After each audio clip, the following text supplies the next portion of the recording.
Everyone worries about what a Ouija board might say to them.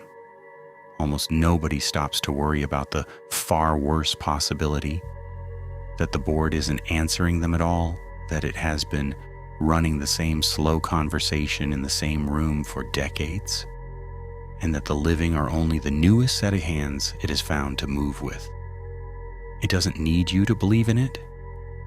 It doesn't need you to be brave or foolish or drunk at a party. It only needs you to sit down and put your fingers on a piece of plastic and stay there long enough to be polite. Welcome to the 3 a.m. protocol. 3 true stories tonight. And one of them was sent in by one of you. Lights off. Let's begin. The house was cheap for a reason, and at 23 I was more than willing to hear the reason and then rent it anyway, because the reason was that it had sat empty for 11 years and smelled like a basement even on the top floor. And the rent was less than half of anything else in that city. A narrow 3-story place at the end of a dead street, with a landlord who lived 4 states away, and who told me, in a voice that was friendly right up until it wasn't, that I could do whatever I liked to the inside, as long as I never touched the basement floor. I asked him what was wrong with the basement floor, and he said nothing was wrong with it, that it had been redone badly, and he didn't want to be liable, and that if I needed storage, there was a shed. My roommate Danny moved in 2 weeks later, and we spent that first month doing what everyone does in a cheap old house, which is pull up carpet and find out what's been living underneath it. And it was on a Sunday afternoon in the second month, prying up the warped boards in the back corner of the basement because a pipe had wept there for years, that I found the thing I have spent every year since trying to explain to myself. It was not a box, and I want to be clear about that, because that's the part people always get wrong when I tell it. There was no Parker Brothers lid, no folded cardboard, nothing that came from a store. Somebody had taken the wide old pine boards of that basement floor, the original boards, underneath the bad new ones, and burned the letters of the alphabet directly into them. 2 long curved rows the width of the room, with the numbers beneath and the words yes and no, scorched into the 2 far corners. And the whole thing had been sanded and worn and gone over so many times that the wood around each letter was dished out and dark and smooth as a church step. It wasn't a board that someone had brought into the house. It was a board that the house had been built around or built into, and the smoothness told you the only thing you actually needed to know, which was that it had been used. Not once, at a party as a joke. Used for years, by a lot of hands, kneeling in that basement wearing the letters down. Danny thought it was the greatest thing either of us had ever found, and I thought so too for about a day and a half. And that Friday, we did what I am fairly certain every single person listening to this would also have done, which was buy a cheap plastic planchette online, put 4 candles in the corners of the room, and sit down cross-legged on a 100-year-old floor with our fingers touching a piece of plastic, half laughing, asking whether anybody was home. It answered on the 3rd question, and it answered fast, faster than the arguing fingers, unsure, wobbling way these things usually start. And the first thing it spelled was a woman's name, Edith. And then it spelled a second name and a third, 6 names in a row. Without hesitating, the planchette dragging so hard across that dished out wood that I could feel the letters through the plastic like braille. Danny asked who they were, and the board spelled here. He asked how many, and it spelled all. And then, unprompted, before either of us could ask anything else, it moved to the corner and pressed itself against the word yes and sat there and would not go anywhere else for a full minute, as though something had been asked of us rather than by us, and it was simply waiting for us to notice that we hadn't answered. I called the landlord that weekend, and that conversation is the only part of this whole thing that I have ever been able to describe to somebody and watch their face change in the right way. I told him I'd pulled up the bad boards in the back corner, and before I could get to what was underneath them, he'd already stopped being friendly, and he said flatly, "Put 'em back." I said I'd found letters burned into the floor. There was a silence on that line that went on so long I said his name twice, and then he asked me, and I want to give you his exact words because I wrote them down that afternoon. He asked me, "Have you been kneeling on it?" Not have you played with it, not what did you find or who told you, or are you joking? Have you been kneeling on it? I said we'd sat on it once, as a joke, and he made a sound I've thought about ever since, a short, tired sound like a man hearing about a car crash he'd predicted. And then he told me that the house had belonged to his aunt and her husband, that they'd had people over on Sunday evenings for the better part of 30 years, that the whole of that side of the family had been very serious about it in a way he had no intention of explaining to a tenant, and that he'd had the floor covered over the month after they died because the estate agent asked him to. I asked him why he hadn't just torn the boards out. He said, and this is the last thing he ever said to me about it, that he'd had a man come to do exactly that. In the spring of the year, the house went empty, and that the man had come up out of that basement after 20 minutes, taken his money for the day, and driven off without touching a nail. What broke me on that house wasn't the names. It was that the board knew the building better than we did.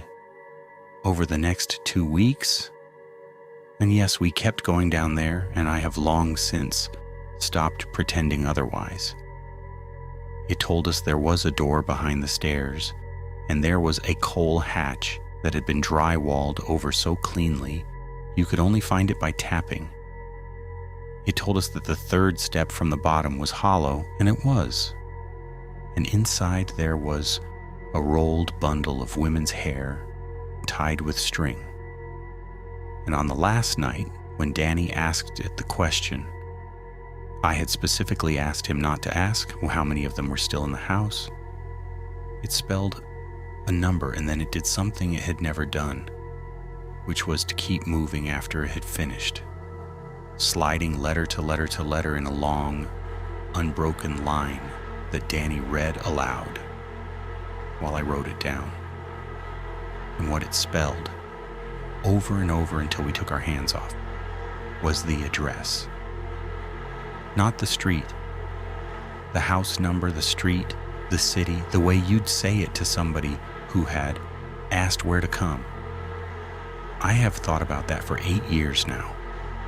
Every mundane explanation I have, that our own hands did it, that we knew the address, that a person's fingers will spell what their brain is already holding, every one of those explanations works fine, and I still moved out 16 days later, and I still have never once said the word Ouija in a house I intend to sleep in.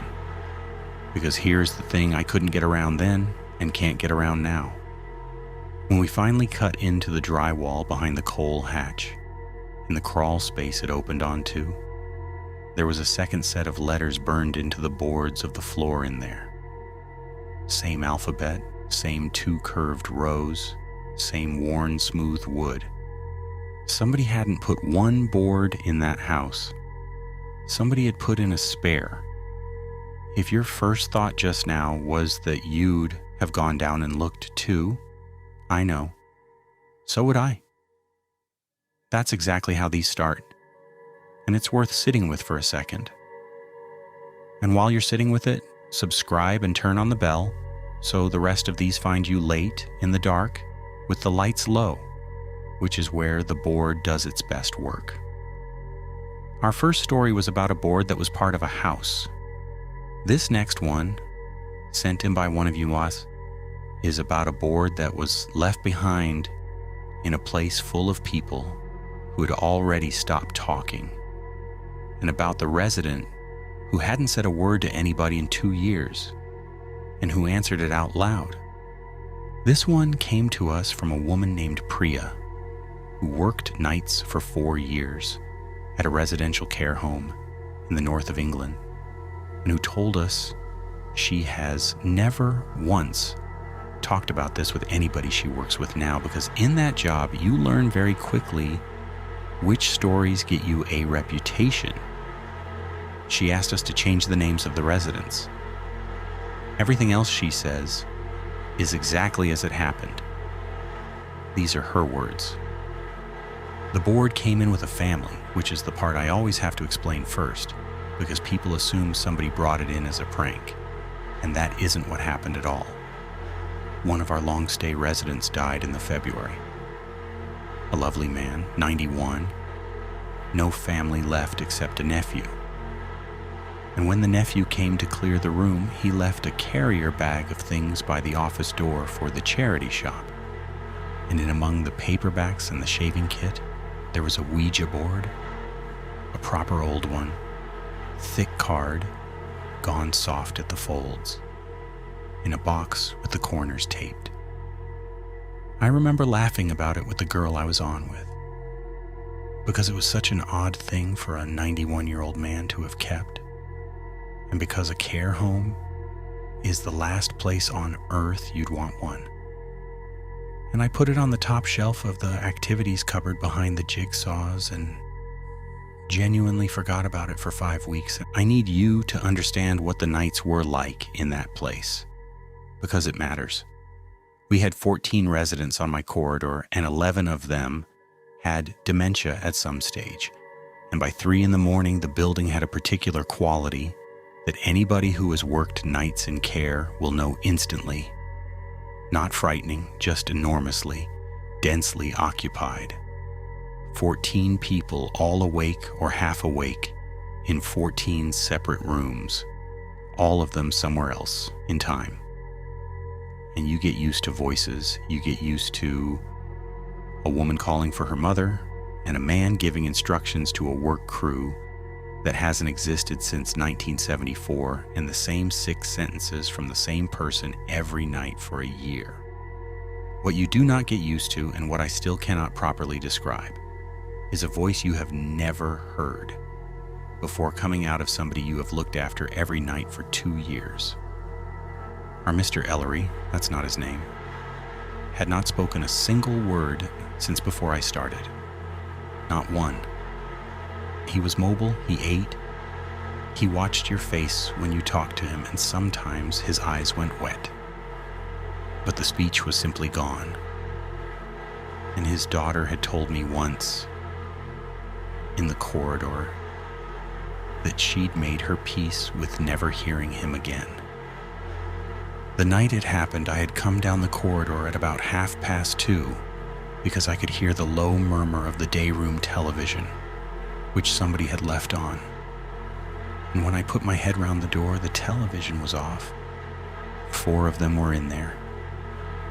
Mrs. Halloran in her chair by the window, the 2 sisters we had in at that time on the sofa, and Mr. Ellery on the floor. He was on the floor on his knees, which by itself frightened me badly, because he'd had a hip done. And the board was open on the low coffee table in front of him, out of the taped box, out of the cupboard, up a shelf, and behind the jigsaws, where a man who could not tell you his own name had no business finding it, and all 4 of them had a hand on the planchette. Nobody was talking. It was moving. I want to be careful here, because I've gone over this 10,000 times. It was moving slowly, and 4 sets of frail hands were on it. And I know perfectly well what 4 people leaning on a small piece of plastic can do without meaning to. But Mrs. Halloran was blind in one eye and was not looking at the board at all. She was looking at the ceiling. And the 2 sisters were looking at each other. And Mr. Ellery was watching the letters come. And then Mr. Ellery said out loud in a voice like a hinge, "That's not what she asked you." There was a nightbook in that place, a hardback log, 1 line per resident per round, that got filled in and boxed up and kept in the storeroom for years because of the regulations. And about a fortnight after the day room, I did something I have never admitted to anybody, which is that I went into the storeroom on a quiet shift and pulled out the boxes and read backwards through 4 years of other people's handwriting. I wasn't looking for anything specific. I think I was looking for permission to stop thinking about it. What I found instead was that the phrase turned up 11 times in 4 years, in 5 different hands, always in the small hours, always in the free text column where you write the things there isn't a box for. Resident asking about the man in the night. Regish distressed, says the man is in the corridor, reassured. 2 of them were mine, from my own first winter in my own handwriting, about 2 different residents. And I had absolutely no memory of writing either one. Which is not strange at all, honestly, when you've written 40,000 of those lines, and which is also the single most unsettling thing that has ever happened to me at work.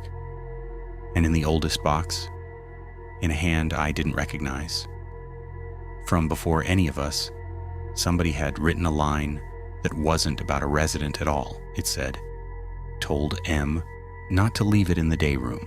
I got them back to bed. I don't remember doing it, but I did it, all 4 of them." And I put the board back in the cupboard and I sat in the office and shook. And I wrote the incident up as a fall risk and said nothing about the rest of it. He never spoke again after that night. I want to say that clearly because whenever I've told this to somebody who wants it to be a nice story, they always assume the words came back and stayed, and they didn't. That sentence was the whole of it, 6 words, and then 2 more years of silence until he died the following winter. But there are 2 things I've never got past. The first is that I asked Mrs. Halloran the next morning gently whether she'd had a nice time in the day room. And she said quite lucidly, quite cheerfully, that they'd been up talking to the man who comes in the night, and that he was very patient with them, and that he'd been coming a long time. Long before I started, she said. Long before any of us. And the second is that the following week, I opened the activities cupboard to get the dominoes, and the board was on the middle shelf. Not the top, not behind the jigsaws where I put it, on the middle shelf at the front, squared up neatly with the edge, facing out the way you set something down for somebody who you know is coming back for it. "Priya, I've saved this one for last because it's the only one of tonight's 3 that happened to me twice. Once on the night itself, when it was frightening in the ordinary way, and then again 3 weeks later alone at a kitchen table with a laptop, when it stopped being ordinary and became the thing I have never been able to hand to anybody else in a way that lets them explain it away. There were 5 of us, me, my sister Nadia, her boyfriend Thomas, and 2 friends from Thomas's course, whose names I'll leave out, because one of them has asked me to. It was Nadia's idea and Nadia's board. A modern one, bought new. Nothing found in a wall. Nothing inherited from a dead man. And it was Thomas's idea to film it, because Thomas filmed absolutely everything in those years and had a little camera on a tripod that he set up at the end of the table with the whole board in frame. I mention the camera casually because that's how it felt at the time. Just Thomas being Thomas, The session itself was honestly a good one in the sense that everybody got what they came for. It took maybe 20 minutes to start, and then it started properly. And for about an hour, we asked the questions people ask. Is anybody here? Are you a man? Did you live in this town? How did you die? And the board answered sometimes in single letters, sometimes in whole words, and twice in short phrases that made the girl on my left take her hands off and sit back and put them over her mouth. It said it had been a woman. It said it had died in water, which nobody could match to the house or the street or anything we knew. And near the end, when Nadia asked whether it wanted to say anything to any of us specifically, it spelled a single name, the name of the other girl's grandmother, which she had absolutely not said out loud that night, and which none of the rest of us knew. And that was where we stopped and said goodbye and put the board back in the box and drank about 4 cups of tea each with all the lights on till it got light outside. Frightening. Completely explicable if you want it to be. 5 people, 1 small piece of plastic, a house full of the kind of nervous energy that makes hands do things the brain won't admit to. I have made that argument to myself many times, and on the night I fully believed it.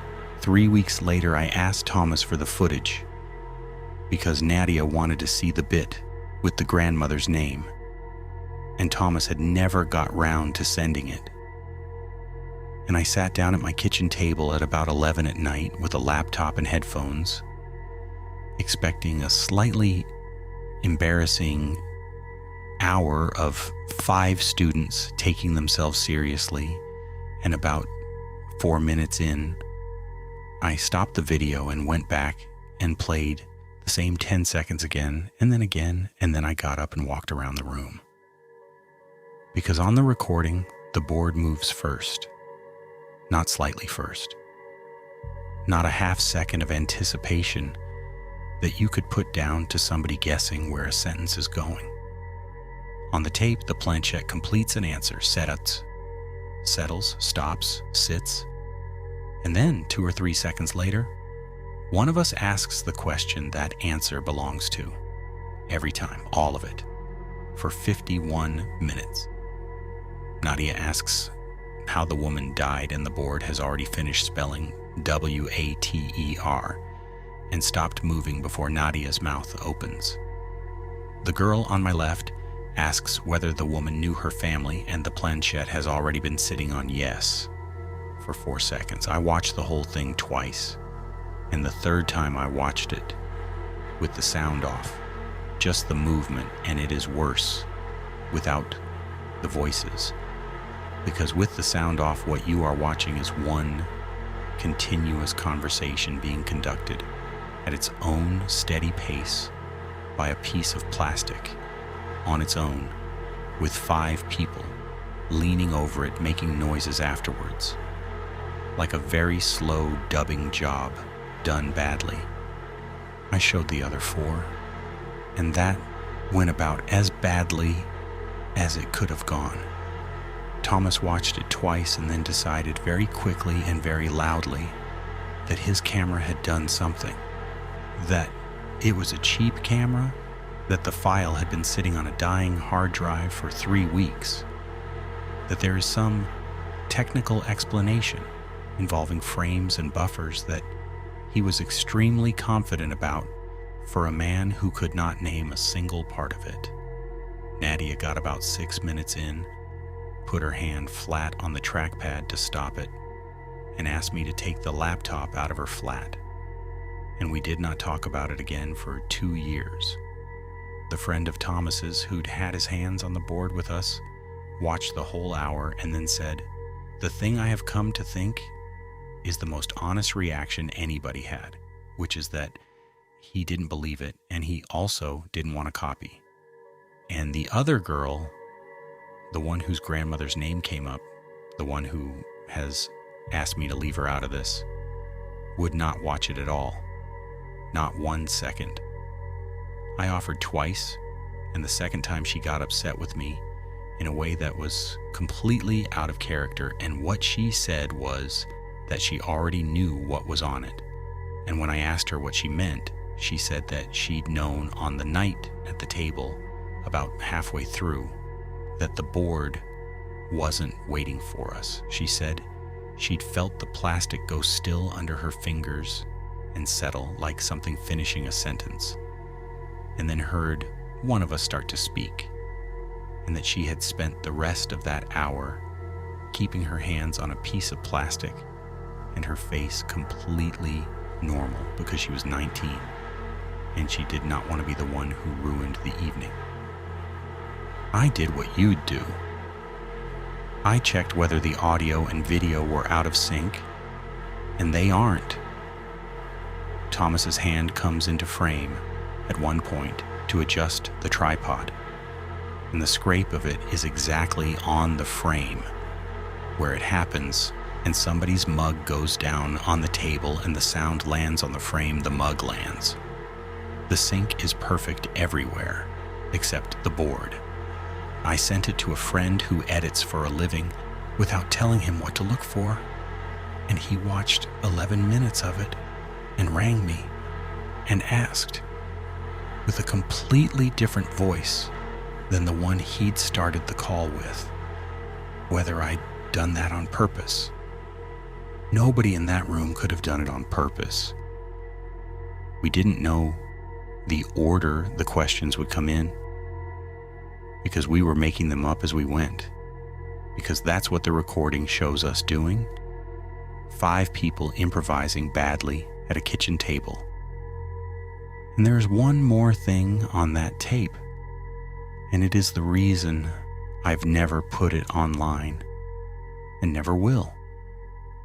At the very end, after we've said goodbye, after all 10 hands are off the board, and it's sitting there on the table alone in shot while we all move around behind it, getting up, laughing, going for the kettle. The planchette moves one last time on its own, unhurried, with nobody within 2 feet of it. 4 letters. And it isn't an answer to anything anybody asked that night. It's an answer to the question I would ask out loud, alone, in my kitchen, 3 weeks later, with my headphones on, when I first stopped the video and went back and played it again and said to nobody in an empty flat, "How are you doing that?" 3 boards, 1 burned into a floor by somebody who thought a spare was a sensible precaution, 1 left in a bag by an office door in a building full of people who couldn't tell anybody what was happening to them, and 1 bought new in a box, filmed from a tripod, answering a question 3 weeks before it was asked.